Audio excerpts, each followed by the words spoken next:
Shalom, selamat pagi Bapak Ibu Saudara-saudara yang dikasihi oleh Tuhan Yesus Kristus. Berjumpa kembali bersama saya Pendeta Eka di dalam renungan firman Tuhan pada hari ini, Kamis 30 September 2021. Kiranya sukacita, damai sejahtera dari Tuhan kita Yesus Kristus terus menyertai kehidupan kita yang mendatangkan kebahagiaan.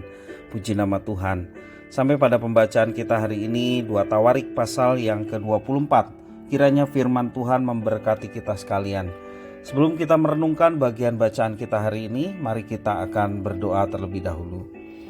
Tuhan Allah Bapa di surga, yang kami puja sembah dalam nama Tuhan Yesus, sungguh kami bersyukur dan berterima kasih kepadamu Tuhan, untuk setiap kebaikan Tuhan yang boleh kami alami sampai pagi hari ini. Tuhan percayakan hari yang baru kepada kami semua. Terima kasih ya Tuhan. Dan sebentar kami akan bersama-sama belajar firman Tuhan. Engkau yang memampukan, bukan saja kami dapat memahaminya, maksud Tuhan, tetapi lebih dari semua itu kami dapat terapkan dalam hidup kami. Terpujilah namamu Bapa, demi nama Tuhan Yesus kami berdoa. Amin. Bapak Ibu Saudara-saudara yang dikasihi oleh Tuhan Yesus Kristus, jauh lebih baik keadaan dulu buruk kemudian baik, daripada dahulu baik, kemudian buruk. Sama seperti Rasul Paulus mengharapkan orang Galatia mengawalinya dengan sesuatu yang baik, bahkan yang terbaik, yaitu percaya pada Tuhan Yesus, tetapi mengakhiri dengan hal yang buruk, yaitu dalam kedagingan. Sehingga Rasul Paulus mengatakan orang Galatia yang bodoh, mengawali dengan yang baik, tetapi mengakhiri dengan yang tidak baik. Alangkah lebih baik menjadi mantan penjahat daripada mantan pendeta. Maksudnya dahulu penjahat kemudian jadi pendeta, itu jauh lebih baik dibanding dulunya pendeta kemudian jadi penjahat. Nah Bapak Ibu Saudara-saudara, inilah yang dialami oleh Yoas. Setiap orang bisa dididik agar menjadi hidup yang baik.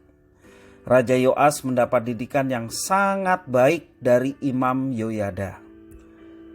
Ketidaksetiaan terhadap didikan menyebabkan kehancuran bagi Raja Yoas. Kalau kita perhatikan dalam teks yang kita baca hari ini, 2 Tawarik pasal 24, ya, ada dua fase kehidupan Yoas. Yang pertama saat ia di bawah bimbingan Imam Yoyada dan hidup takut akan Tuhan. Dan yang kedua saat ia memilih meninggalkan jalan Tuhan sesudah kematian dari Imam Yoyada.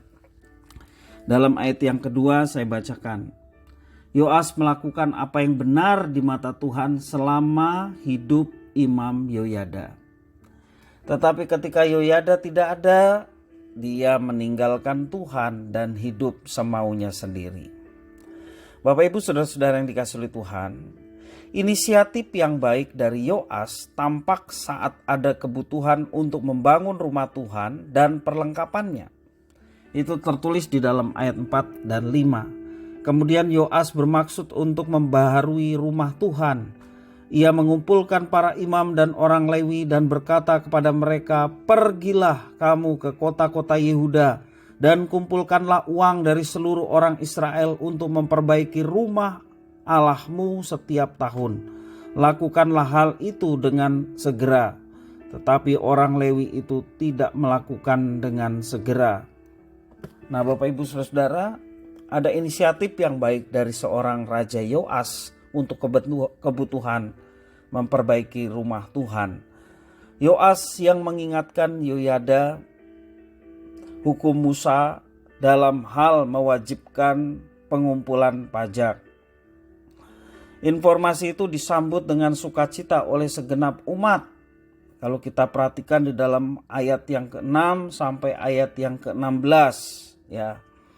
Raja yang memimpin pekerjaan, menyalurkan dana dan menunjuk tukang. Dengan demikian peribadatan berjalan dengan lancar tanpa henti sepanjang umur Yoyada. Dan kalau kita perhatikan setelah kematian Yoyada, tahap yang kedua dari kehidupan Yoas, perilaku Yoas berubah secara drastis dari baik menjadi buruk. Ia lupa diri karena terbuai oleh saran para pemimpin Yehuda untuk kembali kepada penyembahan berhala. Kita perhatikan di dalam ayat 17-18. Sesudah Yoyada mati, pemimpin-pemimpin Yehuda datang menyembah kepada raja. Sejak itu raja mendengarkan mereka. Mereka meninggalkan rumah Tuhan Allah nenek moyang mereka, lalu beribadah kepada tiang-tiang berhala dan patung-patung berhala. Oleh karena kesalahan itu, Yehuda dan Yerusalem tertimpa murka. Bapak Ibu Saudara, sungguh kekejian di hadapan Tuhan yang sudah memilih dan memberkati mereka meninggalkan Tuhan dan berbalik pada berhala-berhala. Ini satu kekejian di hadapan Tuhan, maka di situ dikatakan mereka menerima murka. Bahkan Yoas tega di dalam ayat yang 19-22. Apa teganya? Yakni membunuh Zakaria. Siapa Zakaria? Zakaria adalah anak Imam Yoyada. Ia telah lupa akan hutang budi terhadap ayah Zakaria, yakni Yoyada. Ini satu hal yang begitu tega dilakukan oleh seorang Yoas yang menerima didikan dan kebaikan dari ayah Zakaria, yakni Yoyada. Hasilnya gimana Bapak Ibu Saudara? Apa yang dinubuatkan oleh Zakaria terbukti, yakni Allah Israel yang menumpas umat Yehuda. Mereka dijadikan barang jarahan oleh bangsa-bangsa Aram. Ayat 23-24 saya bacakan bagi Bapak Ibu Saudara. Pada pergantian tahun antara tentara Aram maju menyerang Yoas dan masuk ke Yehuda dan Yerusalem. Dari bangsa itu semua pemimpin habis dibunuh mereka, dan segala jarahan dikirim mereka kepada raja negeri Damsyik. Walaupun tentara Aram itu datang dengan sedikit orang, namun Tuhan menyerahkan tentara yang sangat besar kepada mereka, karena orang Yehuda telah meninggalkan Tuhan Allah nenek moyang mereka. Demikian orang Aram melakukan penghukuman kepada Yoas. Bapak Ibu Saudara-saudara, kalau Allah bertindak seperti itu dalam masa perjanjian lama, umat Allah dituntut untuk hidup takut akan Tuhan. Demikian juga umat Allah yang baru di zaman gereja. Nah, ketika umat Allah tidak melakukan apa yang menjadi kewajibannya, yakni memuji menyembah Tuhan, hidup beribadah kepada Tuhan, dan melakukan ketetapan Tuhan, maka murka Tuhan akan dinyatakan atas mereka. Bayangkan pasukan Aram hanya sedikit, tetapi bisa mengalahkan Yehuda yang memiliki pasukan lebih banyak. Nah Bapak Ibu Saudara-saudara yang kasih oleh Tuhan, inilah yang terjadi tak kala Yoas meninggalkan Tuhan, bahkan berbalik kepada penyembahan berhala. Bapak Ibu Saudara-saudara yang dikasih oleh Tuhan, kalau kita perhatikan mereka dijadikan barang jarahan oleh bangsa-bangsa Aram, ya, sedangkan Yoas dikhianati oleh rakyatnya dan mati mengenaskan. Bagaimana Yoas mati? Ketika mereka pergi daripadanya, mereka meninggalkannya dengan luka-luka berat. Pegawai-pegawainya mengadakan persepakatan terhadap dia karena darah anak Imam Yoyada, lalu membunuhnya di atas tempat tidurnya. Ia mati dikuburkan di kota Daud, tetapi tidak di perkuburan raja-raja. Nah Bapak Ibu Saudara-saudara, akhir dari Yoas mati mengenaskan, dikhianati oleh rakyatnya. Kekuasaan memiliki daya tarik untuk mengubah perilaku seseorang, dan tanpa pembimbing yang kompeten, yang takut akan Tuhan, kebaikan bisa seketika berubah menjadi kejahatan. Mengerikan sekali. Hal ini tampak dari ketidaksetiaan Yoas kepada didikan Yoyada, imam yang telah membesarkan dia, imam yang telah menjadikan dia raja. Ya, didikan Yoyada adalah hidup takut akan Tuhan, namun Yoas tidak setia pada apa yang dididik oleh Yoyada. Padahal didikan bertujuan untuk mengarahkan seseorang pada kebaikan. Namun menolak didikan berarti menjerumuskan diri kepada kehancuran. Salah satu ciri orang yang mau dididik adalah rendah hati belajar. Dia mau mengoreksi diri, mendengarkan saran, nasihat, bahkan mau mendengarkan kritikan yang membangun dari orang lain. Dan juga dia mau belajar terhadap sesuatu yang baik. Nah, Bapak Ibu yang dikasihi oleh Tuhan, inilah ciri orang yang mau dididik, diawali dengan kerendahan hati. Kekuasaan membuat Yoas tidak lagi menjadi rendah hati dan menjadi sombong. Dan itulah awal dari kehancuran Yoas. Karena itu kita perlu tuntunan Tuhan agar kita menjadi murid Yesus yang sejati. Apa murid Yesus yang sejati?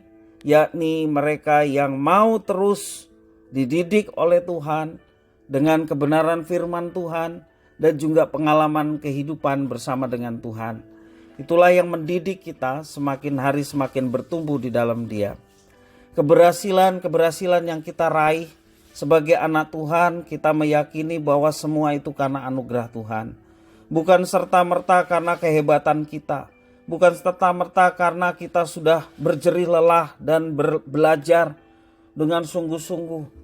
Nah, Bapak Ibu Saudara-saudara, sekali lagi sebagai anak Tuhan, apapun yang kita raih, keberhasilan apapun yang kita dapatkan, kesuksesan apapun yang kita capai, kita mesti menyadarinya bahwa segala sesuatu karena anugerah Tuhan.